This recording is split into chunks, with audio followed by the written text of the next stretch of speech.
Welcome mga kababayan. This is Attorney Fred Bison and this is The Agenda.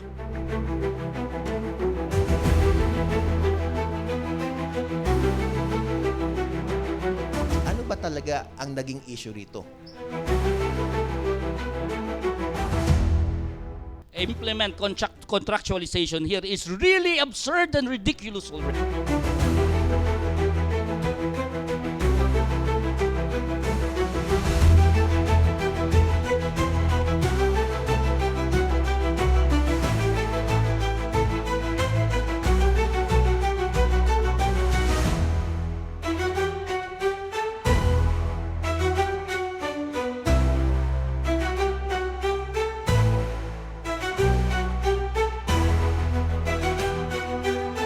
Ba't ibang pananaw?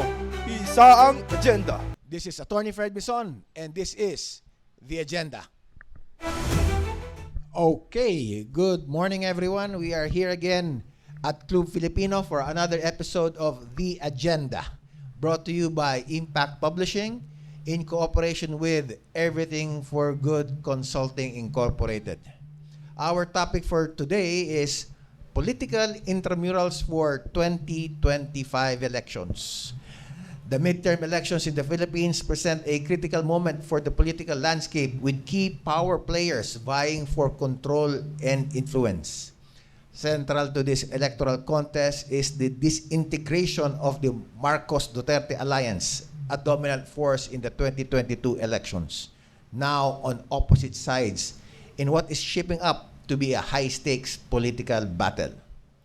So what are the key issues leading to the 2025 elections? Of course, we have the Marcos-Duterte rivalry, and at the same time, we have the Senate races as a power struggle, with 12 open seats in the Senate being the main political battlefield of both Marcos and Duterte factions, as well as the other third force, so to speak. We have the opposition and new players like Bam Aquino and Kiko Pangilinan, providing alternatives to the Marcos-Duterte narrative.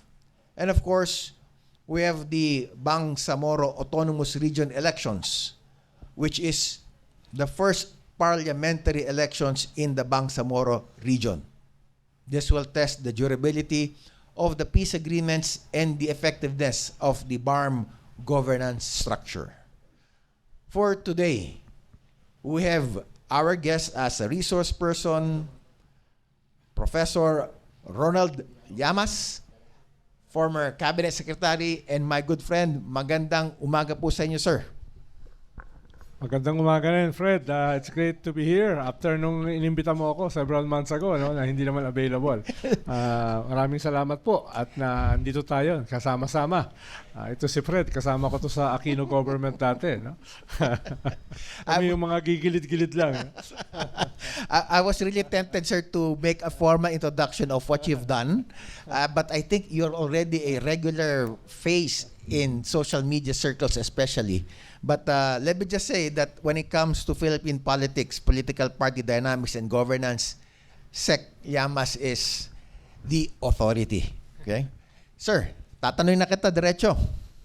Yes. What do you assess, or how do you assess the impact of the splitting up of that so-called unit team last 2022, how it will impact the May 2025 election, sir? Yes. Unang-una, we cannot underestimate the importance nitong unit team na ito. Dahil ito yung nakakuha ng historic highest number of votes sa ating kasaysayan. So, very historic siya, yung unit team na ito. At the same time, itong unit team at yung unraveling nito, ang nagde-define ng ating political landscape. Lalo na nitong nakaraang 2 taon at sa parating na 3.5 years. No? Ito yung magiging dominant. At ikatlo, itong ganitong klaseng bungguan ng 2 higanteng dynasty ay nangyayari sa shadow of the great game, the game of the superpowers, China and the US. itong tinatawag nila the New Cold War. Nasa gitna tayo nito. Dito sa ating rehiyon, sa South China Sea, at yung Pilipinas ay nasa gitna nitong South China Sea. Kaya yung ating dynamics have a bigger importance than dun sa nangyayari dito sa ating bansa. Ito ay mas may mahalagang importansya dito sa ating rehiyon and in a way sa ating mundo, no? Dahil nga ito ay nangyayari in the shadow of the game of the superpowers, no? Pero hindi ako nasusurpresa dito sa mga pangyayari. Pasensya na. Dahil as early as December 2021, no, ay bumanat na si Digong kay Bongbong Marcos, kung maalala nyo, no? Sabi niya, siya ay sinungaling, siya ay weak leader, siya ay addict. No? And that was before the official campaign. No? At syempre, ang isang pinanggalingan nito ay masama loob niya dahil hindi tumakbo as president yung kanyang anak, na medyo malaki yung lamang do sa surveys before the filing of candidacy in 2021. Di ba? Pero sa tingin mo ba, sir, kung sakaling tumakbo si Sara at that time, laban kay BBM, walang unit team, malakas ang laban ni VP Sara, sana? Easily, dahil ang kanyang ratings was around 27-29%, no? At si BBM ay mga 19-20%. Ganon din si Isko Moreno. Si Lenny ay medyo mababa, no? Below 6. Pero hawak din nila yung gobyerno dahil yung tatay niya yung incumbent. So dagdag na 20% yun doon sa kanyang 29%. Fast forward to 2025, sir. You think that strength in terms of rating ni VP Sara then, as of compared now, how will that impact on 2025? Well, nung nag-decision siya nung November, nung siya ay nag-substitute 2021, yung lahat ng kanyang 27-29% ay napunta kay Bongbong. Before the filing, si Bongbong ay 19%. Nung sumama sa kanya si Sara as Vice President, si Bongbong ay naging 47%. That was November. And December, siya ay 64%. No? So unstoppable na siya. Sabi ko nga nung na-interview ako noong December 2021, tapos na laban. No? Dahil nga, yung pagsama ng Duterte na incumbent government, incumbent presidente, at yung Marcos na medyo malaki rin, no? At mahaba yung panahon para maghanda, ay very compelling. No? Pero fast forward, ang sabi ko nga noong June 2022, the unity team will begin to unravel. Bakit? Dahil wala namang kasing substance yung kanilang unity. No, hindi sila sumama sa debate, wala namang platform, wala namang vision, wala namang analysis, wala namang principles. I doubt kung merong friendship dahil hindi naman sila magkaibigan eh. Nagsabi na nga, hindi raw sila magkaibigan in the first place. So, para siyang hot air balloon, no? Na napakalaki, lumobo, pero madaling butasin dahil walang ideology, walang plataforma, walang vision. No? At yun nga nangyari. Last June 12, sabi ni Vice President Sara Duterte, ay yung unit team natapos nung June 2022. Dahil pang election lang yan. Inamin niya publicly last Independence Day. So, yung nangyari na hindi niya nakuha yung defense portfolio na pinangako sa kanya, hindi nakuha ni Gloria Macapagal Arroyo na mentor niya yung speakership, at si presidential sister na isa sa nag-negotiate ng unit team ay parang outside the Colombo. And that was nung unang State of the Nation in July 2022, nakita mo na yung mga cracks. No? And nung nangyari yung tambaluslos, sabi ko rin noon ay ito na yung magde-define ng ating political landscape. Medyo yung cracks naging malawak na abyss. So, given we are now in that abyss between the two families or two political powers, head-to-head itong 2025, sir, sino kaya ang mas liyamado, sir? Yes. Usually sa midterm kasi, yan ay referendum or plebiscite for the government. No? At usually, yung incumbent ang pinakamalakas during the midterms dahil hawak nila ang mga LGUs, hawak nila ang mga key institutions, no? Police, military, no, etc. So, very powerful sila at kailangan nilang manalo. And then, bubuhusan nila lahat para manalo because, again, it is a plebiscite, a referendum on the government. At ngayon, yung kanilang dating kaalyado ay mukhang yun yung isa sa magiging oposisyon. Actually, maraming oposisyon. Yung Sobrang Duterte, yung dating mga Pink, si Kiko at saka si Kwan, yung Makabayan Black, Yes. no? At iba pang mga maliliit na sasama dyan. So, pero in spite of that, tingin ko masisweep ng gobyerno because of their strength and power sa midterm. Yung majority, no, tingin ko 9 to 10 ang kanilang maipapanalo, yung dalawa ang pagtatalunan, no? Dalawang last seat sa Senado. Kaya very strong sila diyan, no? So ang basa nyo, Sec Llamas, na 9 to 10 ang administration, Yes. tapos mga 2 to 3 lang paglalabanan. Lahat. Oo. Kasama. Pero ang kwan ko kasi ay wag lang natin tignan yung absolute numbers. Dahil halimbawa, yung mga Duterte matataas pa naman. Yung iba sa administration state matataas pa naman. Ang titignan natin ay yung movement of numbers. Halimbawa, saan ang galing si Sara Duterte? 90 plus. Ngayon, ano na lang siya? 50, 60 plus. Sa almost lahat ng survey. Itong huli, itong Pulse Asia, bumaba siya ng 10%. At bumaba siya sa key corridors. Sa National Capital Region, bumaba siya ng 28. Sa bailiwick niya sa Visayas, bumaba siya ng 9. Sa D, yung pinakamalaking botante, mga 80% plus, bumaba siya ng 10%, ng 10 points. So, titignan mo, hindi yung absolute numbers. Yes, mataas siya, pero yung movement ng numbers niya ay pababa. Ganon din halimbawa yung ibang senator, like Bato, like Aimee, bumababa sila, like Bongo. Yun, dun sila delikado, yung movement of numbers. Lalo na kung ikaw ay wala sa administrasyon. No? So, binigyan nyo kami ng assessment, sir, no, sa mga Duterte candidates. Paano naman itong mga sinabi nyo nga ng mga comebacking senators like Bam Aquino, Kiko Pimentel? Yeah. Ano po bang assessment ninyo in terms of their chances of getting in this Magic 12? Well, ang maganda sa kanila ay kahit labas sila ng 12, ay stable yung kanilang numbers. Si Kiko medyo tumataas ng konti by increments. At sa kampanya, kung yung mga Duterte candidates at yung administration candidates ay merong bababa, then makakapasok sila. Lalo na kung maganda yung kanilang branding. Ang strength kasi sa Senate campaign, brand eh. Yung brand mo. Dahil 80% dyan ay tinatawag nating retail votes o yung air war. Yung nakukumbinsi, hindi dahil sa makinarya. Yung nakukumbinsi dahil sa napapanood nila sa ganitong mga forum. Retail votes ang pangalan. Yes, oo. Okay. Sa kwan. Hindi ito yung mga command votes. Yung command votes siguro mga 20-25% sa Senate. Okay. Pagdating sa presidente, mga 50-50 yan. No? Pagdating sa local, baka 60-40. Machinery ang mas malaki. Pero sa Senate, mas malaki yung tinatawag nating air war. No? Yung market votes na tinatawag. Market votes, okay. No? Yun yung nakukuha mo sa kapapanood ng mga TV, ng mga social media, at yung mga forum na katulad nito. No? But talking about social media, sir, meron tayong kandidato yata na vlogger, social media active person. Yeah.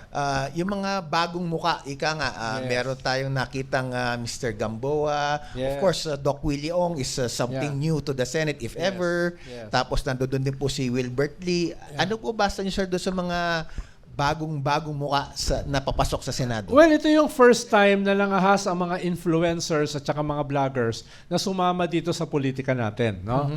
Halimbawa, yan si Lamarck Comboa, si Diwata, nagbuo Diwata, ng party yes. list, no? Yes. etc. Si Ellie, nagbuo rin ng party list. So, maraming mga vloggers ngayon ang nagpa-participate sa local, sa party list, at ilan sa Senado. Tingin ko in the future dadami yan. Dahil nagiging powerful yung mga influencers at saka vloggers dahil sa social media. Lalo na kung ma-weaponize nila ang TikTok. Dahil karamihan ng tao, yung absorptive capacity maliit lang. At yung TikTok na 30 seconds or 1 minute, dyan sila pumupunta. Yung ating kapitbahay, itong Indonesia, nanalo si Prabowo, isang ruthless general na ang daming human rights cases dahil sa TikTok.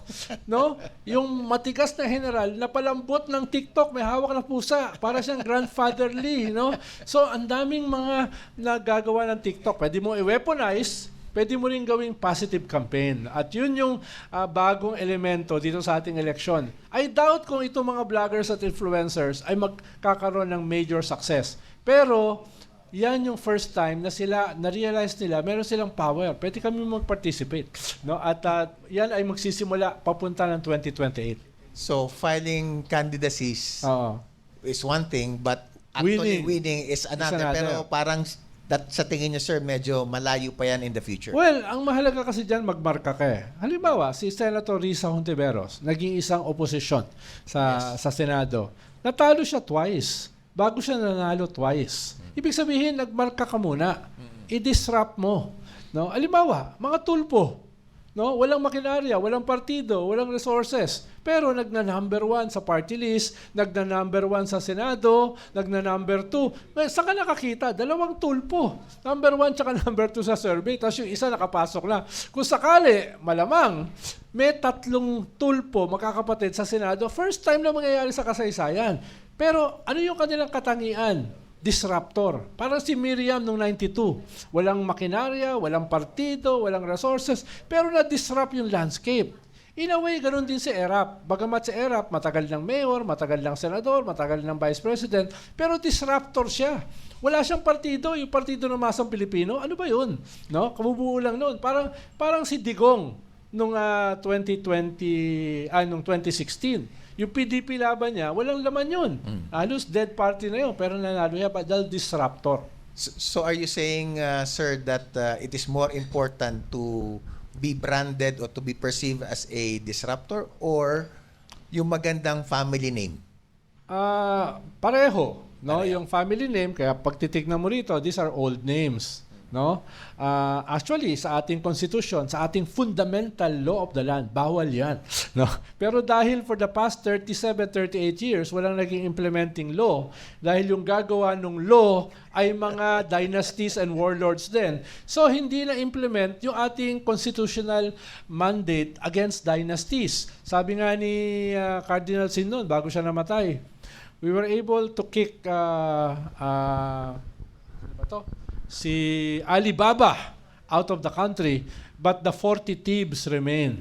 No? Ibig sabihin, yung mga dynasty at saka warlords na iwan. At sila yung dominant sa atin at this point. No? Kaya sabi mo, mahalaga pa rin yung mga old names na yan, no? Dahil sa kanilang pagkontrol sa ekonomiya ng mga kartel at sa pagkontrol nila sa key government offices. Pero yung mga disruptor sa ating recent history can also make a difference, no? Halimbawa, muntik manalo si Miriam, di ba?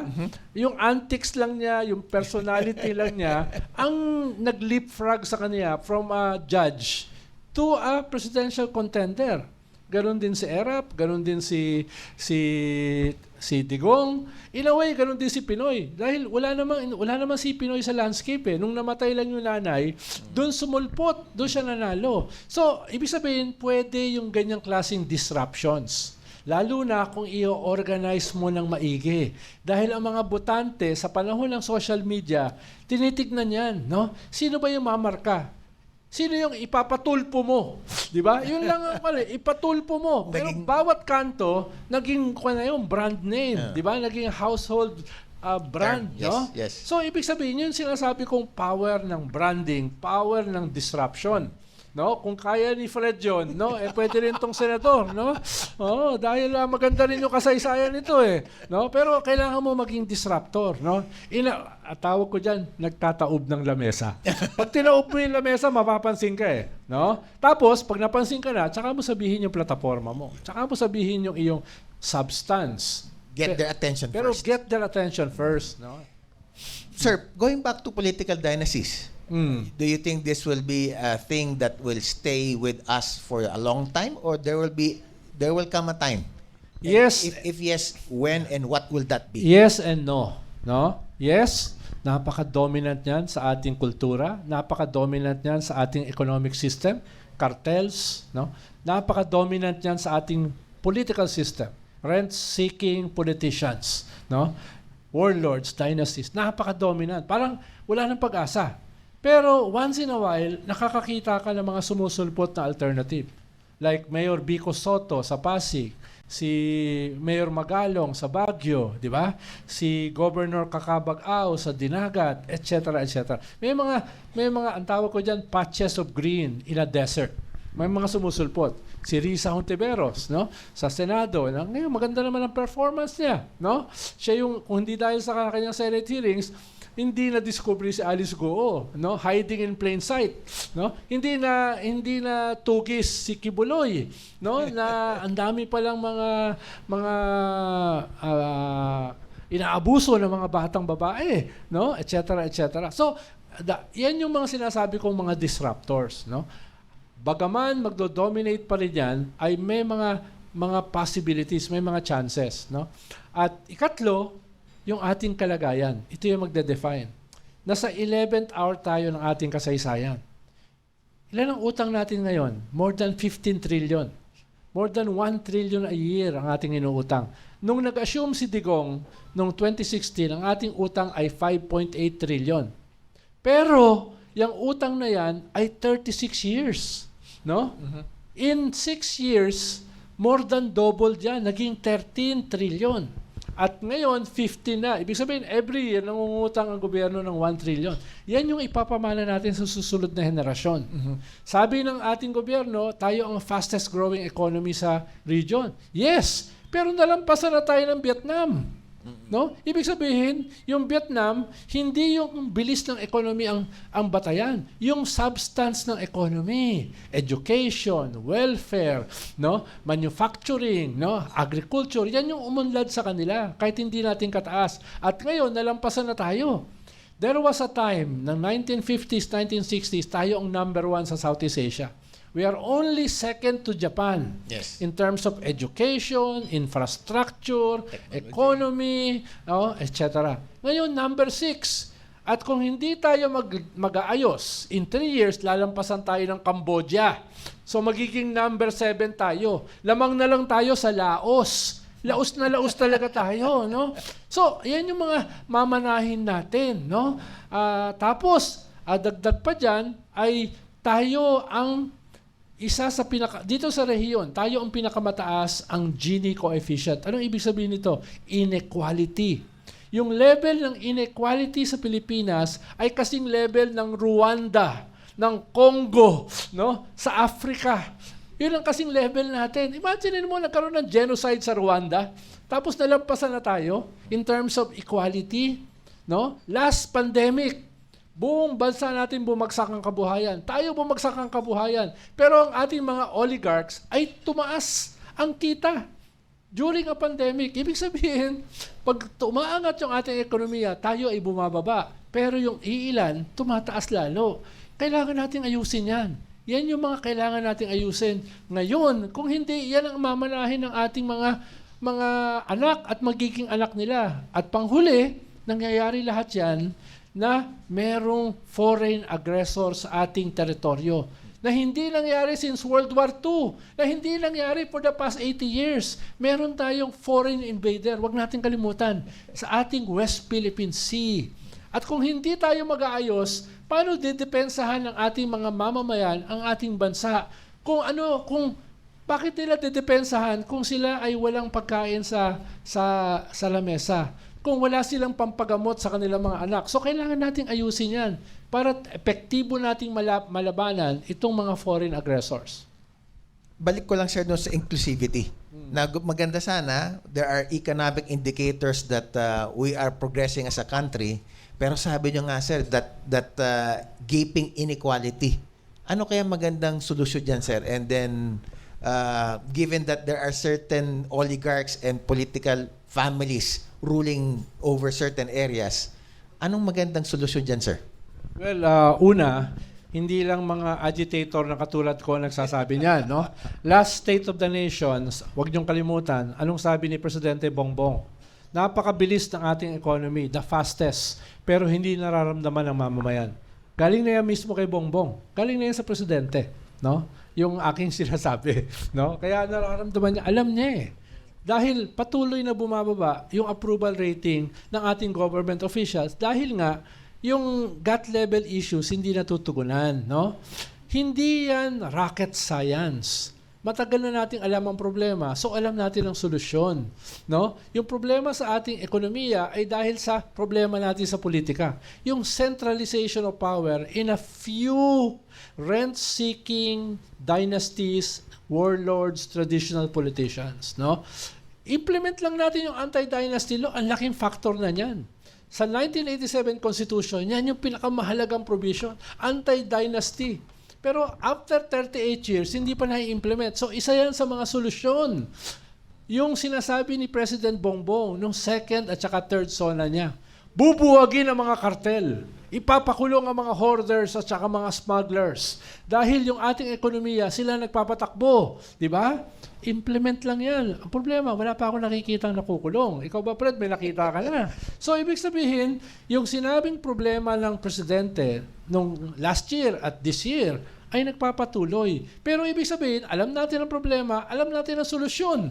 No? Pero, kapos.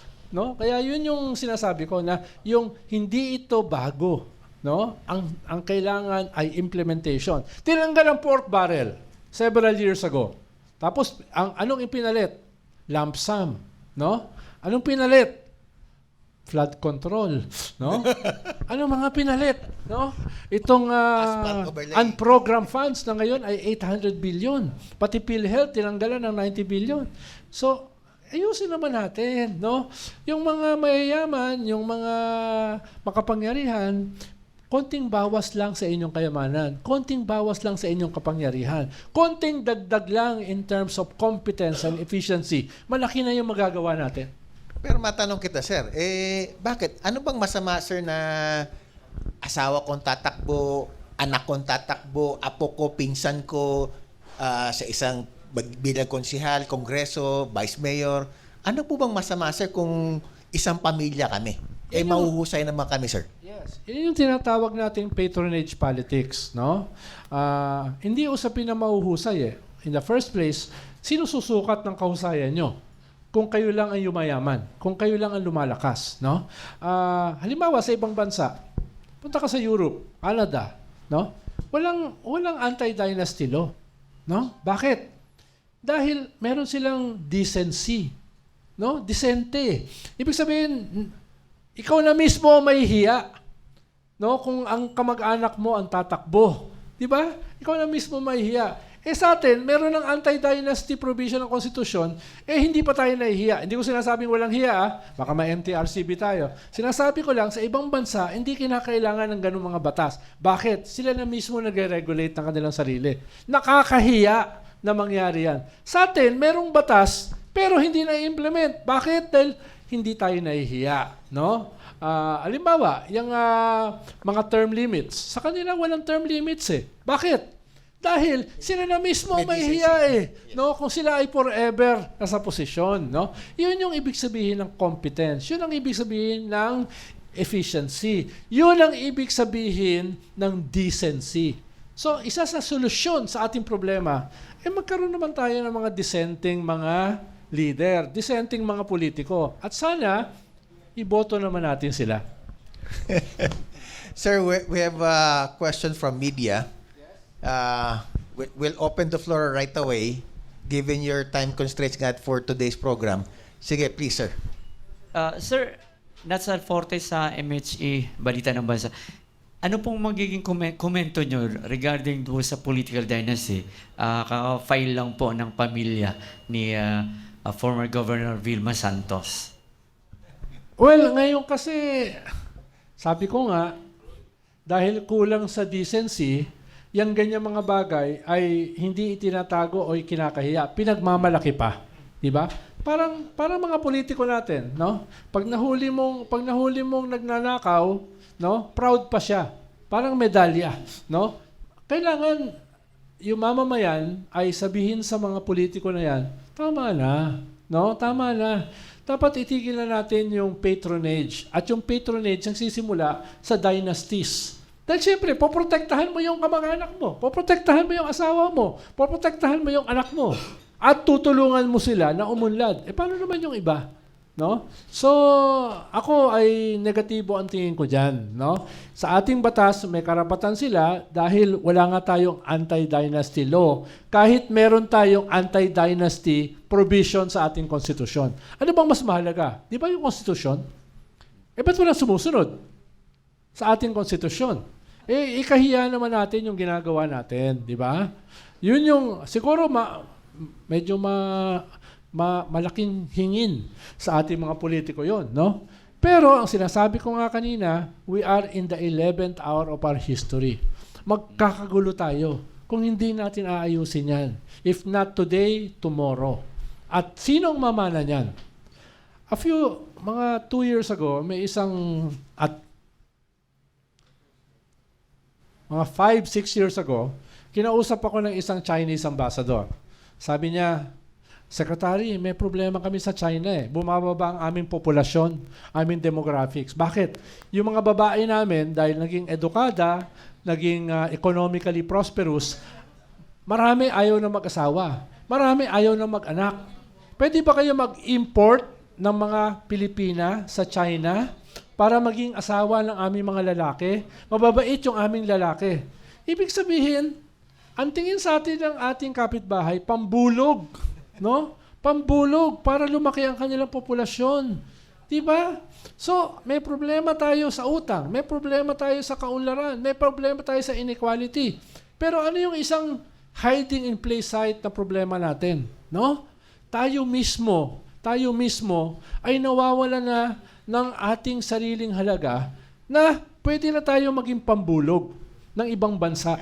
No? Mahiya naman tayo. Ayusin naman natin yung ating mga sarili. Halimbawa, ito ba ay posible? Ito ba ay imposible? 100 years ago, Sweden, one of the most prosperous, one of the most democratic countries in the world, almost 50% ng populasyon nag-migrate dahil sa kahirapan. Nag-migrate. Yung natirang 60%, anong sabi nila? Hindi na pwede. No? Hindi na pwedeng tayo lahat ay mag-migrate dahil sa kahirapan, dahil sa gutom. Kailangan na natin ayusin ang ating bansa. We have to get our act together. Ngayon, Sweden is the top 10 most prosperous, most developed, most democratic country in the world. Ibig sabihin, kayang gawin yan. Pumunta kayo sa Zurich. Tignan nyo yung mga picture ng kanilang Zurich River. Mas marumi pa sa Pasig River. Parang ang tingin mo, yung imposible ng linisin. In 10 years, nalinis nila. Crystal clear. Bakit? Meron silang political will. Meron silang meron silang leadership. Ibig sabihin, yung mga problema na yan ay kayang solusyonan kung may ayos kang pamumuno. Talking about leadership, talking about that example, sir, in Sweden, yan po ba, sir, mangyayari sa Pilipinas sa tingin ninyo? Well, ang sinasabi ko lang posible, no? Pero kailangan baguhin yung political culture at yung political system at yung mga political leaders. Halimbawa, isa sa pinaka-popular na leader ng Sweden, si Olof Palme, no? Nanood siya ng sine, paglabas niya ng sinihan, may bumaril sa kanya, patay, no? Nakakalungkot. Pero bakit siya napatay? Wala siyang bodyguard, no? Pero mo Prime Minister walang bodyguard. Si Prime Minister Wagland ng Norway, no? Nag-meeting kami more than a decade ago. Yan yung head ng Nobel Peace Prize. Siya ngayon. Dati Prime Minister siya. Pumunta sa aming meeting, kasama isang babaeng sekretary, sumakay ng subway. No? Dahil sa mga bansang yan na mauunlad, mayayaman, ang kanilang mga leader ay karaniwang mga tao. Diba? Hindi ito yung mga Taipan, hindi ito yung mga vice president na 400 ang security, no? Ito ay mga karaniwang tao. Si yung kaibigan ko, si Mona Sahlin, no? Dating minister sa Sweden, no? Single mom.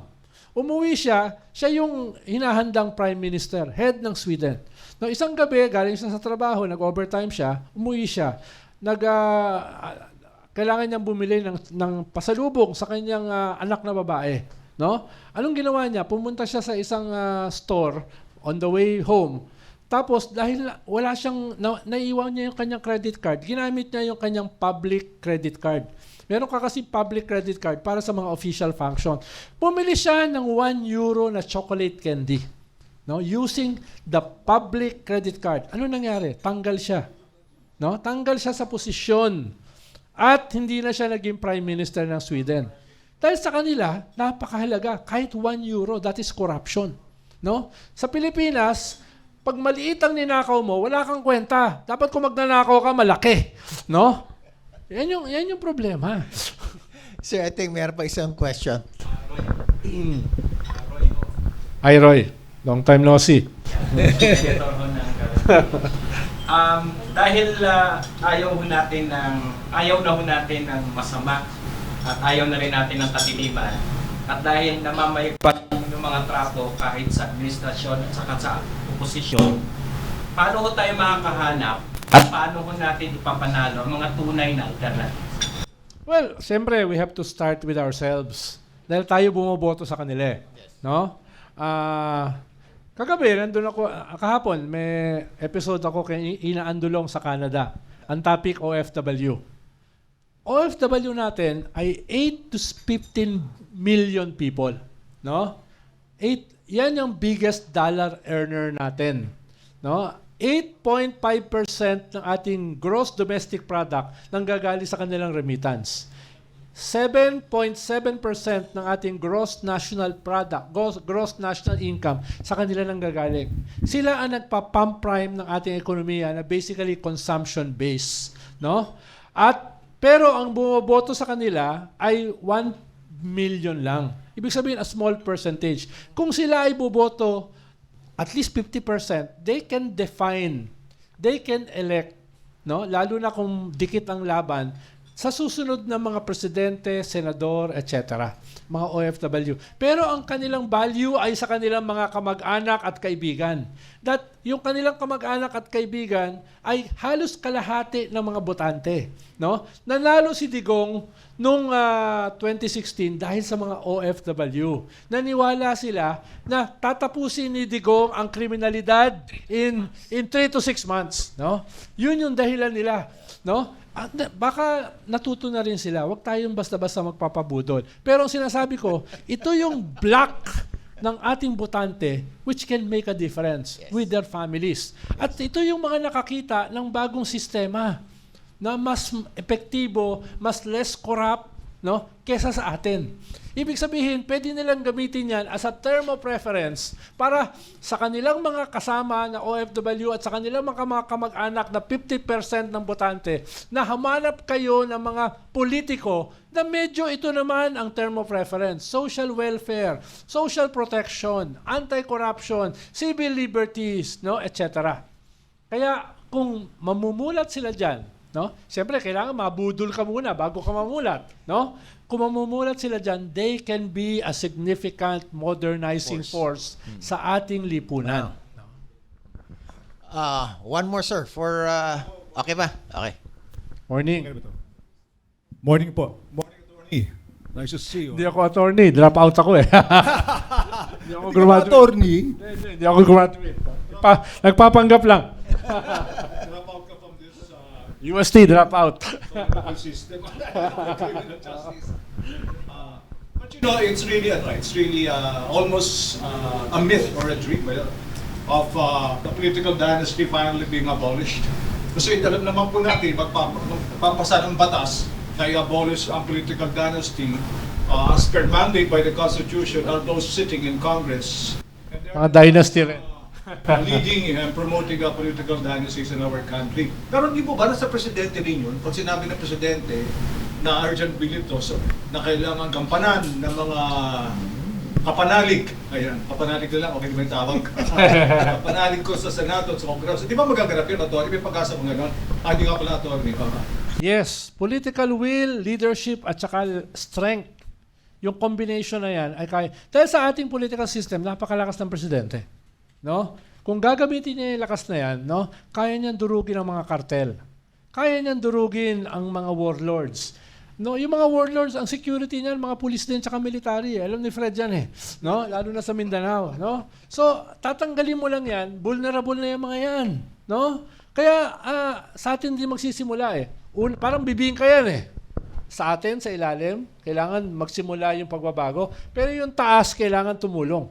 no? Para maluto yung bibingka. Hindi pwedeng taas lang eh, hindi pwedeng baba lang eh. Mahihilaw yung bibingka eh, hindi masarap. Lalo na kung may halang itlog na maalat, saka kesong puti, no, yung bibingka. Kailangan taas eh, yung luto, no? Kaya tama yung sabi mo, yung political leadership, yung presidente ay dapat tumulong. Kaya kailangan mo ng modernizing political leaders, no?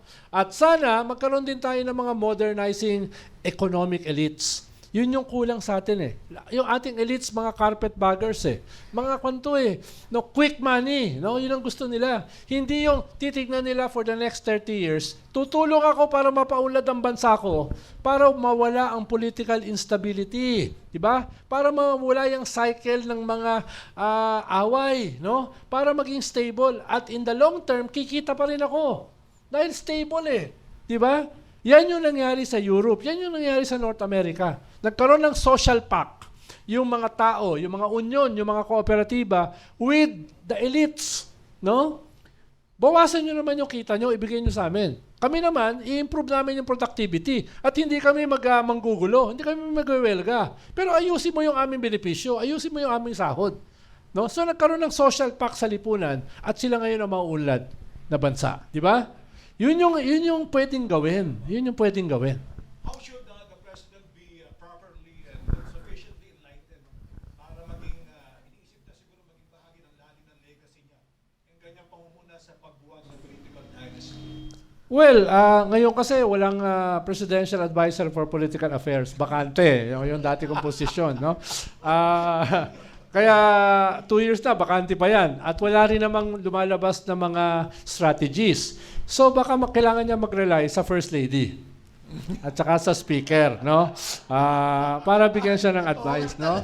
Dahil yun yung pumupulo ng vacuum eh. Ako naman diretsahan na, calling a spade, di ba? Yes, sir, yes. Kung yun ang may political influence, doon siya makinig. Pero siyempre, yung First Lady, iniisip niya yung kanyang mga anak. No, si Sandro, etc. Yung political future niyan ay nakatali rin sa political stability, no? Kaya yung political stability nakatali sa economic stability, di ba? So, kailangan alam naman nila yung kailangan ayusin, no? Kaya nga minsan hindi ko maintindihan eh. No? Halimbawa ako, hindi naman ganun karami yung aking pera, pero masaya naman ako sa aking garden, sa aking library. Ibig sabihin, hindi ko, paano mo gagastusin ang bilyon-bilyon? Hindi mo naman mauubos yung sa lifetime mo eh. Ang problema sa mga bilyonaryo, lalong yung mayaman, lalo pang gustong yumaman. Di ba? Medyo makibahagi naman kayo, di ba? Yun yung sinasabi natin, no? Huwag nyo na mga solohin lang yan, no? Dahil hindi nyo naman magagastos lahat yan eh. Alam mo gagastusin araw-araw yan, di ba? Kaya hindi ko maintindihan minsan eh. No? Ako, makita ko lang yung halaman kong tumutubo. Basahin ko lang yung mga luma akong libro. Masaya na ako eh. No? One last question, sir, before we wrap up. You can make it as short as possible if you want or as long as possible. Given na sabi nyo nga, sir, na diretsahan na, call a spade, at the same time, you know, we need some kind of leadership to help us become a better country. If you will rate our current president 1 to 10 in terms of political will, political leadership, and the decisiveness to do what it takes to make our country better, anong grade nyo, sir? Siguro, between 1 to 10, kung ikukumpara mo siya sa nakaraang presidente, baka mataas. No. Siguro kung ikukumpara mo kay Digong, medyo mataas. Lalo na sa foreign policy, lalo na sa kwan. Siguro mga 8 yan, no? 8, no? Pero kung ikukumpara mo doon sa dapat ginagawa, baka pasang-awa. Dahil yung ating ekonomiya, malaki pa rin problema eh. Yung sinasabi niya nung nakaraang 3 SONA, hindi pa na-implement eh. So, katulad ng sinabi ko kanina, yung problema sa agrikultura, di ba tinake over niya ang agriculture ng mahigit 1.5 taon? Bakit? Ba't na tinake over? Alam niya na key ang agriculture eh. Pero ang problema sa agriculture, yung mga cartel. Di ba? Bibili nila sa magsasaka ng murang-mura yung bigas. 18, 19, no?